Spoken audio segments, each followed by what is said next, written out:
All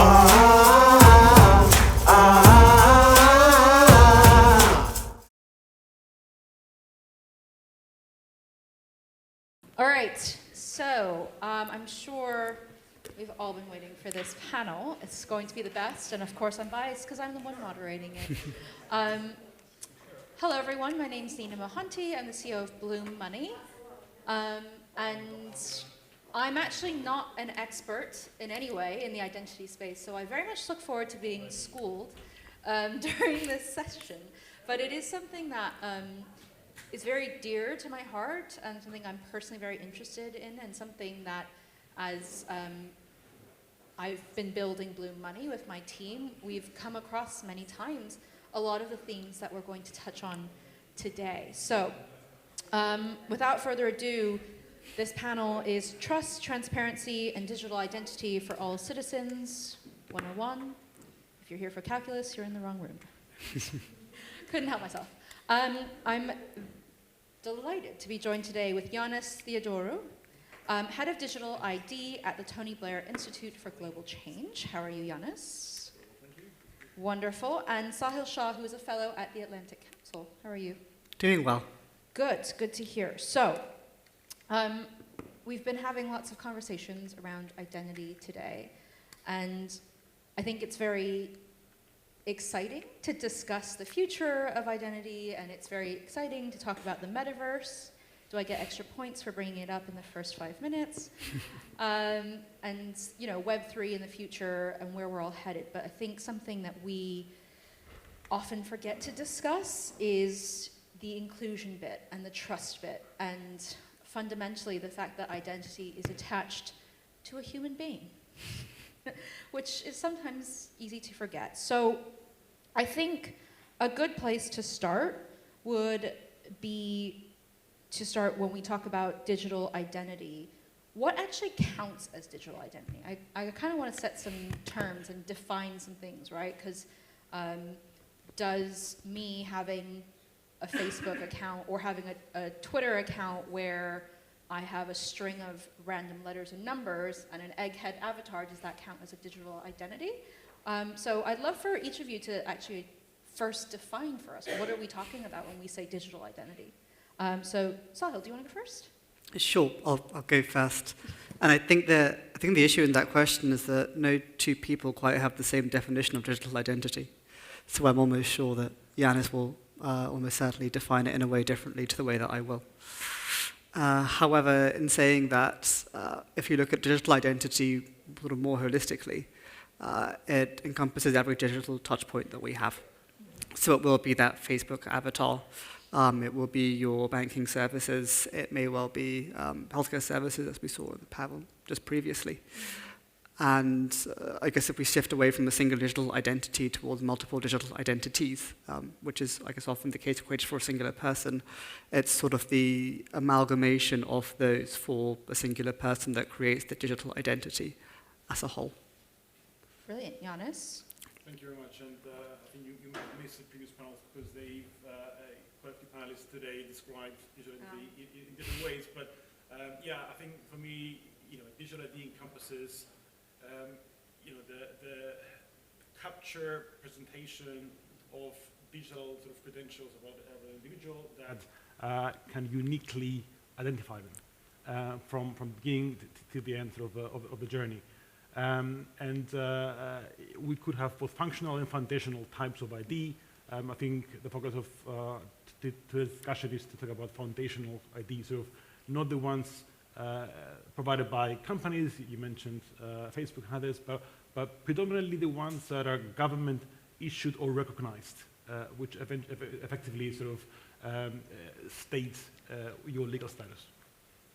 All right, so this is really interesting for me as a bit of a global nomad. I've moved around a lot. I have way too many IDs, and I've had a lot of trouble registering sometimes. I mean, my goodness, moving to Austria, that was difficult because you've got to register at a specific office, you need these forms.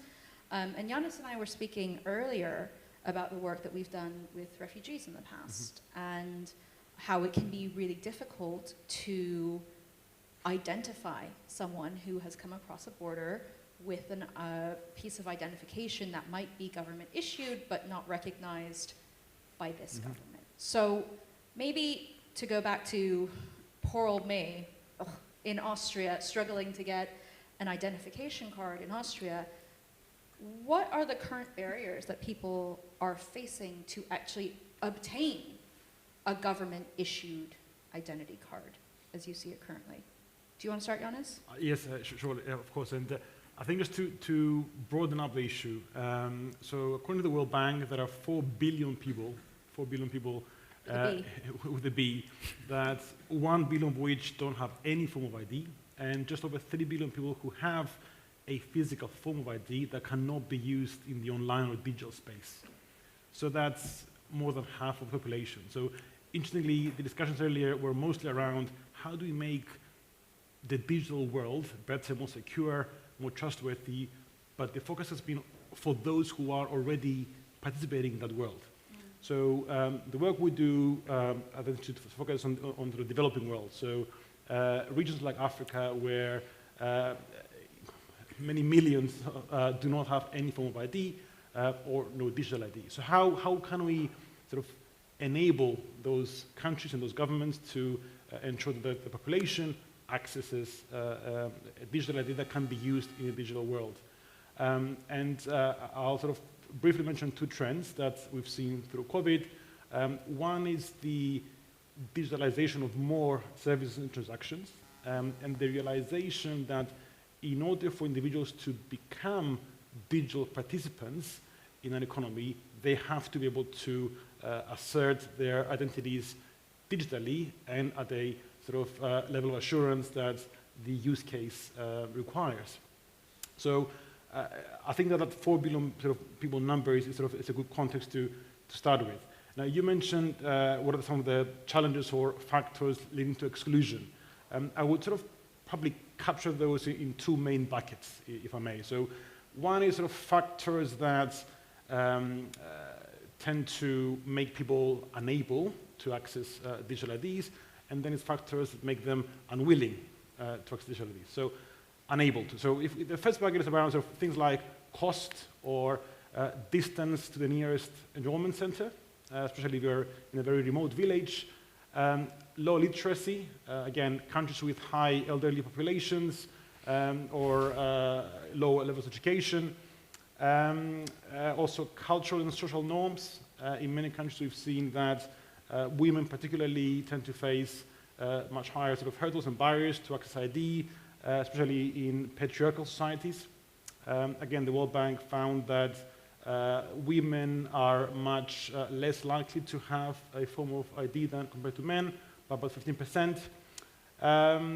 What else? Cost, mental literacy, distance, and trust as well. So that's a big one. And probably that falls also under the unwilling bucket, in the sense that people tend to be unwilling to access or to obtain a digital ID if they either don't see value in having one, so no use cases, no products that they feel would enhance or improve their lives, or where they feel that their data might be exploited, whether by governments or by companies or other actors, in which case they would rather stay with their status quo. So I think those are the kind of sort of high-level buckets around exclusion. I like those 2 buckets. So it's actually, oh my gosh, we're going back to like economic fundamentals, willing and able, right? Pretty much. It's unwillingness and unable. Sahil, would you agree, or would you attribute other factors to exclusion currently for obtaining a digital ID from your government? I would predominantly agree with those, at least when it comes to the individual level. I guess similar to Yiannis, had a lot of this work across the developing world. And I guess the other issue at hand is capacity building. It's significantly easier to build the kind of infrastructure here within the UK government, the US government, probably also within the Austrian government too. However, once you start to look at sort of fragile zones, especially where there are huge amounts of regional differences, ranging from religion to language, actually having a singular state which can be incredibly heterogeneous. You can have huge amounts of issues in terms of a government actually to be able to roll out this itself. And then when governance isn't well established, not knowing what's done at a central government level, what's done at a regional government level, what's done at a local government level. And I think for the most part, when you have a lot of people who are quite frankly reliant predominantly on local government rather than regional or central government, it doesn't make sense necessarily to either build or manage that infrastructure at a local scale. So this is really interesting because we're talking predominantly about emerging markets right now. But I think there are definitely, it resonates here in the UK, in the Western world. And one of the things that I speak a lot about at Blue Money about is that when we talk about financial literacy here in the UK, people kind of go, oh, well, you know, financial inclusion, we'll just hand them an app and they'll be on their way and everything is fine. But then we also have to explain to them, like when we talk about financial literacy, it's not just here, have a book, Personal Finance Management 101 for dummies or whatever. It's actually literacy, like literacy in a common language, right? So Yiannis, you mentioned like basic literacy levels. My grandmother in India can't write her name. She marks with an X to this day, right? And oftentimes when we go into migrant communities, we will see people not have literacy in English. So that is the barrier here in the Western world where they might be able to read in Arabic or Dari or whatever, but not necessarily in English.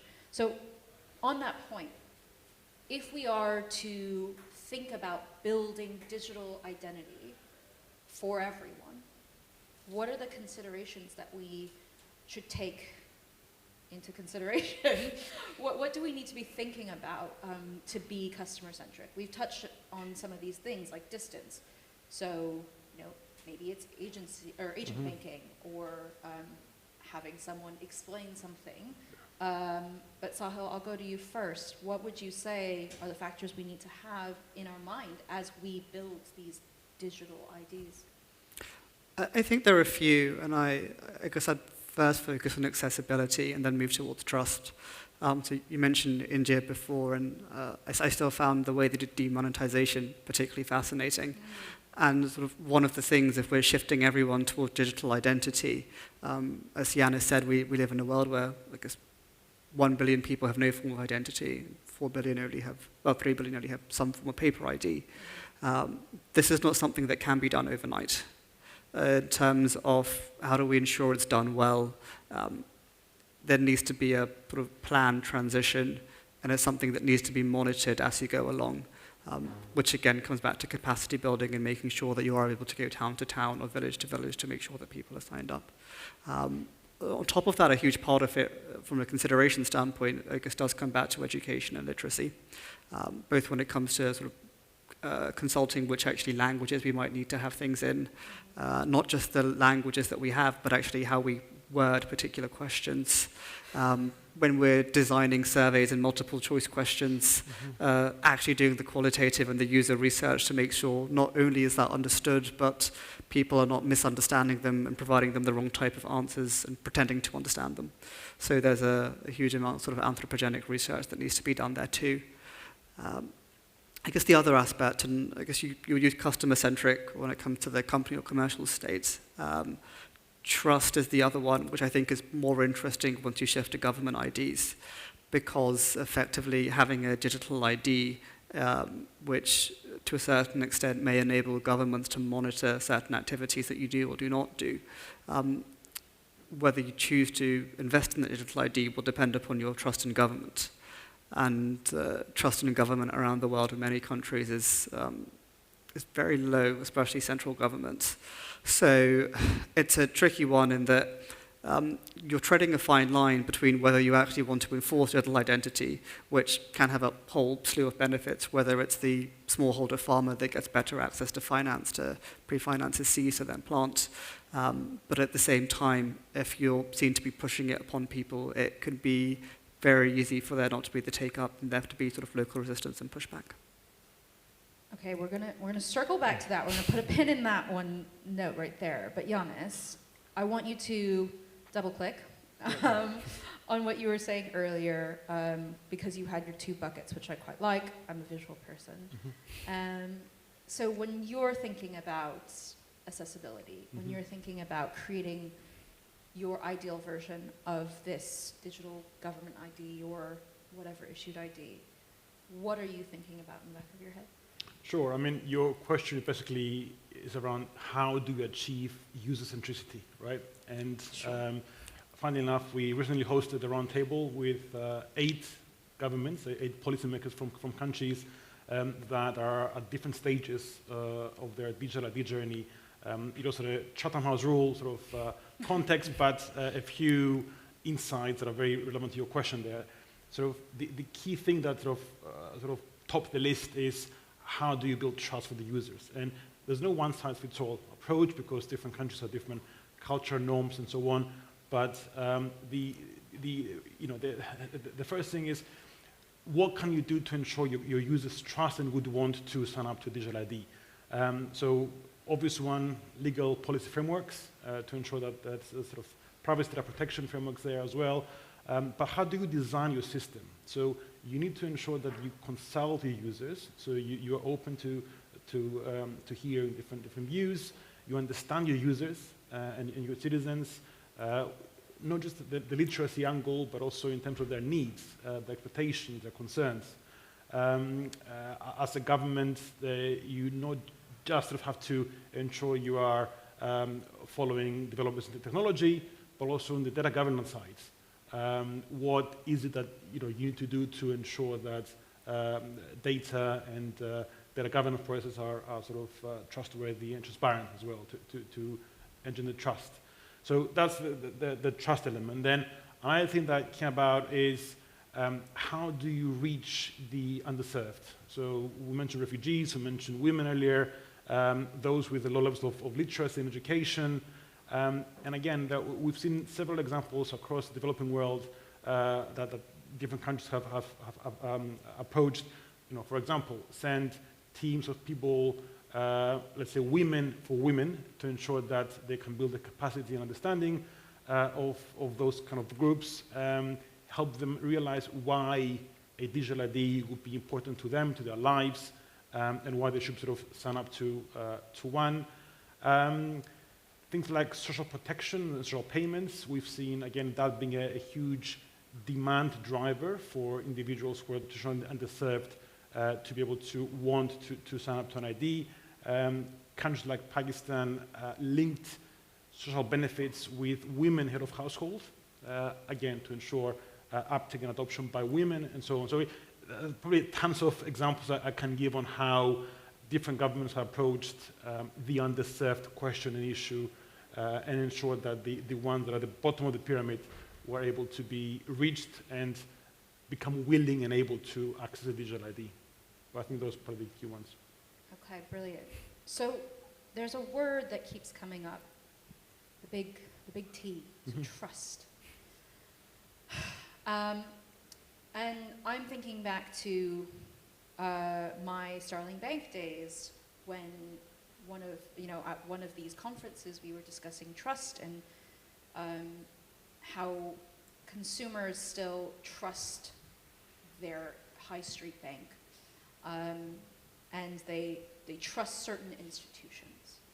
But something that I come across a lot in my line of work is people who do not trust institutions, and we've touched upon this a few times now. And maybe to share a few examples where we work with a lot of migrants at Bloom Money who are legally in this country, but they are terrified that if we take their data, open banking data, that if they make a wrong move, we'll report it to the Home Office and they will be deported. I've had a refugee friend of mine who is actually terrified of running into law enforcement because in his home country, unfortunately in many countries, there are people in law enforcement who abuse their power and have had awful experiences, right? And Sahil, you touched on this earlier. this issue that we have globally now where there is a distrust of government. And this is already hard in a Western context where there is, misinformation and disinformation, and we can't even really agree what color the sky is each day. So I wonder, from your perspective, and perhaps at the Atlantic Council, how you are thinking about, I know this is one of the topics that they discuss often, is how to build trust with a citizen. I'm actually throwing it back. I'm glad that my liberal arts degree is still useful to the days where we talked about the Leviathan, and a nation state is basically making a contract with its citizens and saying, I will take care of you, and in exchange you will follow our rules, the rule of law. But what happens when the government no longer is taking care of its citizens and there is no longer a rule of law? So how do we, in a modern context, think about this contract between the citizen and the government in a world where there is more and more distrust towards government?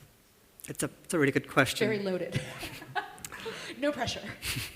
I will caveat it, and I can't speak on behalf of the council, but there was some work that some of the other fellows and I did looking at vaccine uptake and misinformation and disinformation across the United States and then elsewhere. Woof.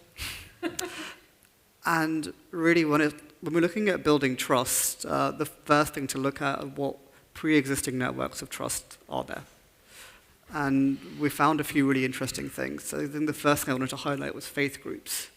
So I think we found that, I think especially sort of across the Bible Belt and around sort of certain trusted religious figures within the church, and then that sort of extends to different religions in different countries, actually looking to sort of what local, regional, and national trusted figures there are, was a really interesting one. I think we even extended looking at some of that here in the UK, and it may have been mentioned today already, or it may not have, is even though throughout the pandemic the trust in the politicians themselves, their understanding was fairly low. The trust in the chief scientific officer, the chief medical officer, and other civil servants remained especially high. So there was actually some work done to ensure that they were the ones at the forefront of providing the information to ensure it was trusted rather than it being politicized. So I think when we talk about building trust between citizen and government, we need to look at citizens or demographics and groups of particular citizens. We need to look at the existing trust networks they have.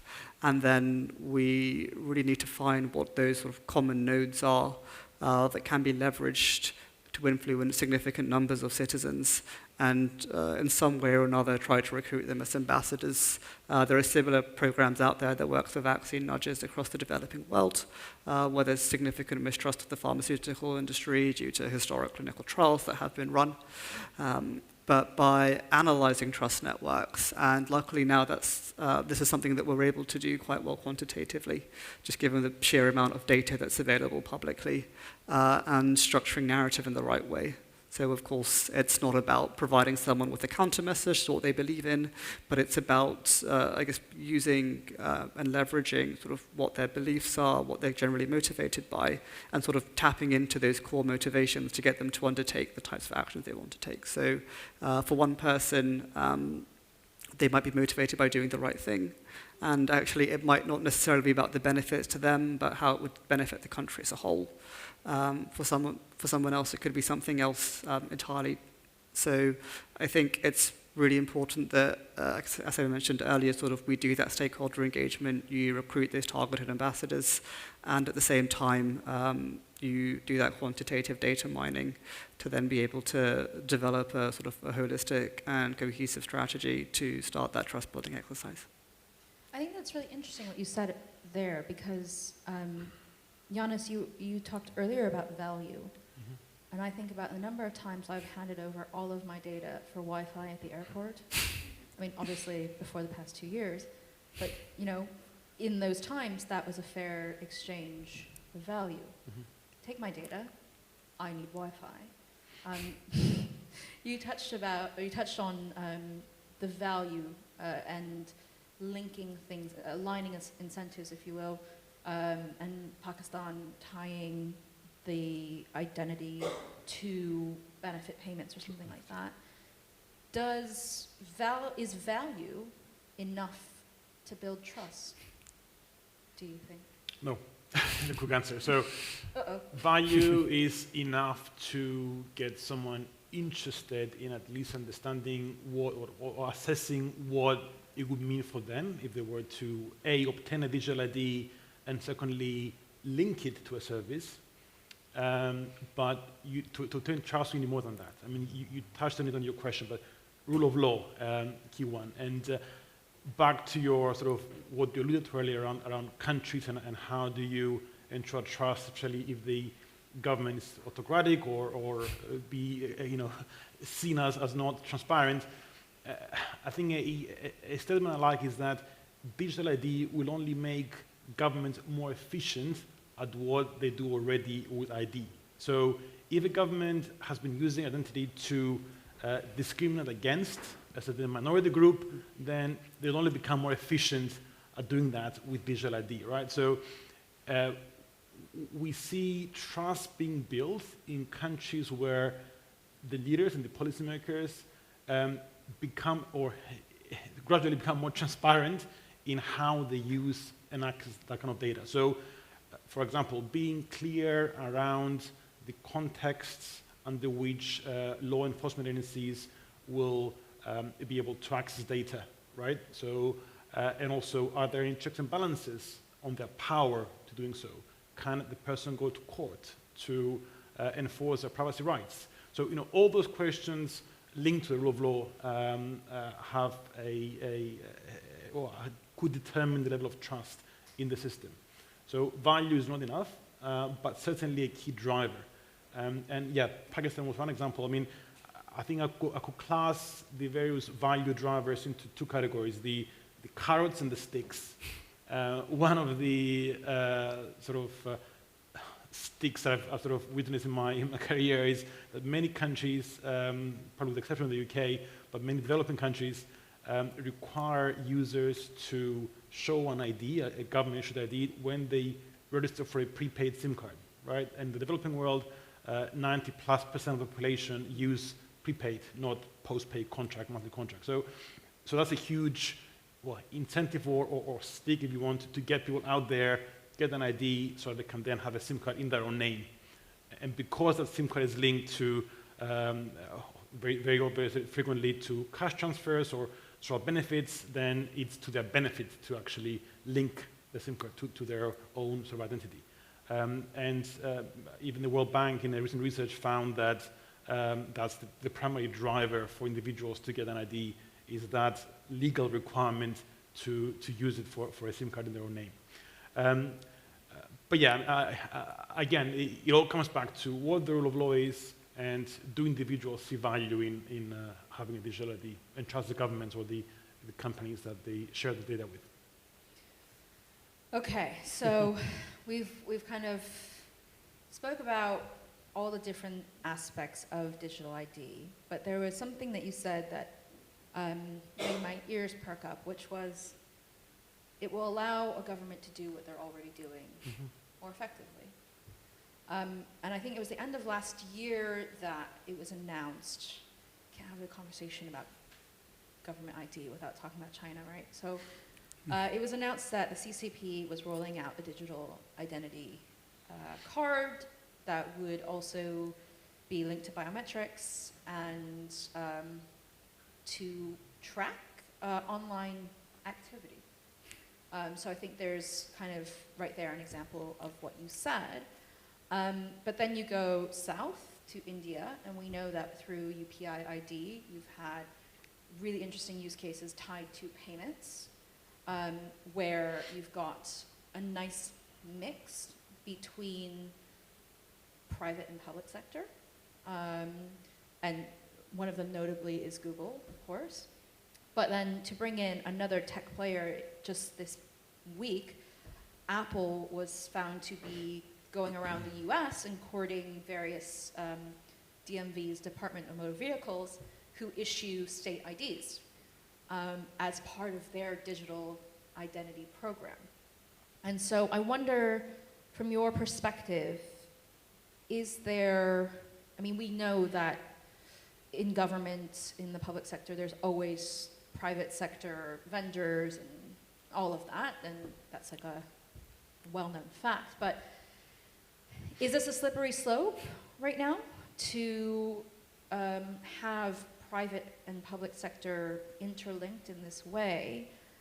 The angle that people were frustrated with Apple speaking to DMVs across the US was actually, oh, this is a taxpayer-funded thing now where the taxpayer is paying for the DMV, and the DMV is now a supplier to Apple, but they're just giving it to Apple, and Apple gets to now commercialize it.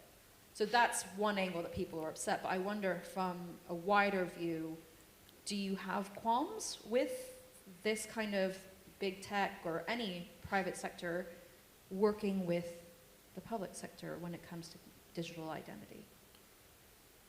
Sahil? Yeah, I'm happy to go first. I think this varies greatly jurisdiction by jurisdiction. We mentioned China to begin with, and I think China is one where it can be difficult to disentangle the public sector from the private sector. In terms of when, yes. When you're giving data to one, are you really giving data to the other and vice versa? Right. But that phenomena is not unique to China.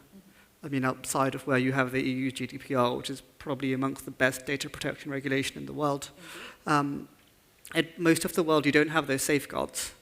So when you are passing data to government and their ability to then be able to share that data with sort of private third parties, and even if they don't legislatively have that right, what rights do you as a citizen then have to hold that government accountable, looking at the rule of courts in that country? And then sort of even looking at it the other way around. So even if you take a country like the United States, there are aspects of national security insofar that, I guess in short, the US government can take in the name of national security whatever it pretty much wants to take if it thinks a particular individual is in breach of. And that's happened here in this country where public apps are feeding information about Muslim communities to, you know, the government here. So yeah, it happens in the Western world, it does. Yeah, so I think the pragmatic answer is that often when you're providing information to one, it's going to the other and vice versa. So I guess it almost brings me back to what I was saying about trust, and that in order to do this effectively, you need to have a trust-building exercise in both public and private institutions that will govern and have access and manage this data. However, if you are able to do so, then the act of data sharing across these two different sets of institutions is not only something that will benefit citizens, but is something that would likely to have significantly less pushback from. Easy peasy. Yiannis, you were nodding along. Did you have something you wanted to add? I mean, I'll probably sort of shift the question around in the sense that I don't think that the problem there is sort of governments and private entities working together. If anything, governments need to learn from the private companies, you know, how technology moves and be abreast of developments in technology to ensure that they offer a highly robust and secure and sort of strong identity ecosystem. I think the issue or the caveat is that the context is that they need to be doing this kind of partnerships or collaborations in the context of defined standards, ideally international standards. I think a person was talking earlier about the case you asked about in the US with Apple and DMVs.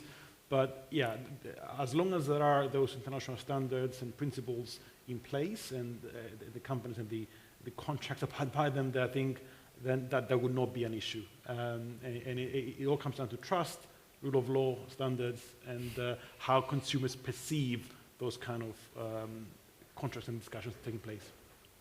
Again, easy peasy. Well. All right, I wanted to open up to any questions that we might have before we wrap up. There was actually a question from someone watching virtually, which I think is really interesting. So there's been quite an interesting discussion going on the chat, so I just thought I'd share. Phil starts off by saying, that it all kind of comes back to what is your digital identity. So he says that this should be seen as different from a digital identifier or sort of a corporate profile online. But your digital identity is the digital counterpart to everything that you are, your existence, sort of a digital body and mind, so to speak. And then someone follows on from this and says that, that is a good point, and it raises the point that maybe then the mode of proving who you are needs to be something that everyone has. So, a biometric or not a smart device where it's a token that can be kind of shared or stolen, but to have a digital identity, it has to be something that links to that thing of it being everyone having it and accessible to be used by everyone. Someone then suggests perhaps a mobile number, but yeah, I just wondered kind of the panel's thoughts on that. What is that? What is your digital identity, I guess? I mean, my quick reaction to that is that not everyone has everything, all the attributes you mentioned. So yes, biometric information obviously could be part of a digital identity. Mobile number, maybe, but again, not everyone has a mobile number, again, linked in his name, let alone a smartphone.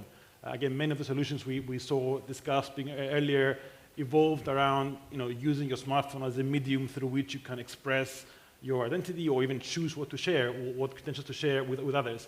But again, in the context of the developing world, smartphone adoption is very low, below 30% of the population, right? So we have to sort of cater for the micro of the population in question, depending on where we are. So there cannot be a one-size-fits-all approach, unfortunately. No, I like that answer. I suppose it kind of comes to the question of, does everyone actually have a digital identity? This is sort of assuming that you're starting from that point where everyone does. They could, maybe but not based on the same yes, credentials or attributes, Sahil, did you want to jump in there? Yeah, I'd echo on what was said, and I'd possibly extend the answer to that question to sort of what would happen once we reach that point. And if we're not just looking at access to government services and banking services, and it is our full digital footprint online, I think sort of the current anonymity or pseudo-anonymity, the botnets, the influence operations that are mounted by both state and non-state actors when it comes to proliferate both misinformation and disinformation. So huge amounts of discord across the information ecosystem. I think it would be fascinating once there is a greater amount of verified digital identity, potentially using biomarkers, biometrics, potentially using other means as well, both in terms of looking at the behavioral aspects.